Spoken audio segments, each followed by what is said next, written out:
Well, Rosh Hashanah is just around the corner, and charities are reporting a significant increase in the number of families seeking help and donations of food and groceries for their holiday meals. The Israeli charity Yad Ezra V'shulamit works hard so that no one goes hungry. Gedalia Gurfein is joining us in the studio to tell us about the important work that they do. Thank you so much for coming in. For sure. Thank you for having me. It's our pleasure. So first of all, can you tell us a little bit about how much food that you deliver or will be delivering in the coming days? Well, I think what's really significant is that there's been a huge growth in the demand. So our normal output has almost come up by 30–40% to 50,000 baskets we're hoping to deliver between Rosh Hashanah and Sukkot. Gedalia, what kind of people are you helping? Meaning, what part of society are they coming from within Israel? See, that's also a changing dynamic. What we once upon a time would have called, I hate to use the term, classical poor. Today you have the new poor. And that's people, as you were just interviewing, who are suffering in the corona situation. And so now today it goes across the gamut of all society.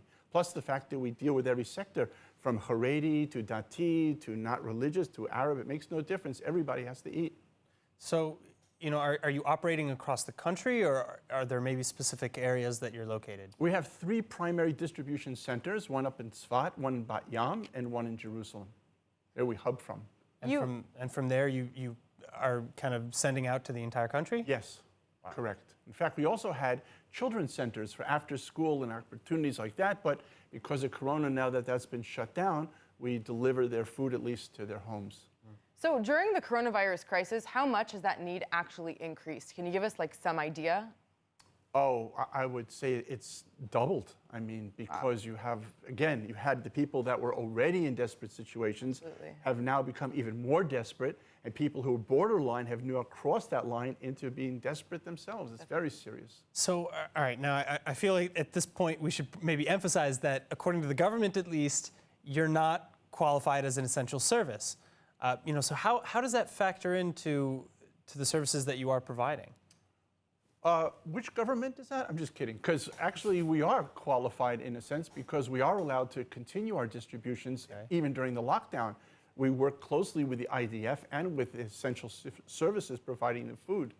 Of course, food is one of the things that during the lockdown we're allowed to go more than 500 meters from our house, so it's important to note that you guys can still work even though there will be a 3-week lockdown. Right. I mean, the big setback for us is our volunteers. We've had every single week you could come and you see people with and without yarmulkes side by side packing the food and delivering it. So we still have the delivery systems, but manpower is a little bit more limited. So the volunteers are not actually considered to be essential workers as part of your business? Yeah, some of them have to be qualified to do so, right? Is there a process about going through that, and qualifying your this I don't know. Volunteers? I don't know. Oh, man.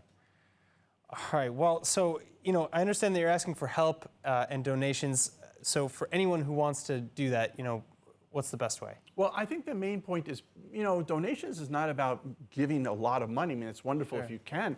But what people need to realize is even something like 100 or 200 shekels will make the difference of something one like more $20, yeah, one more basket getting into the home of somebody who's really hungry.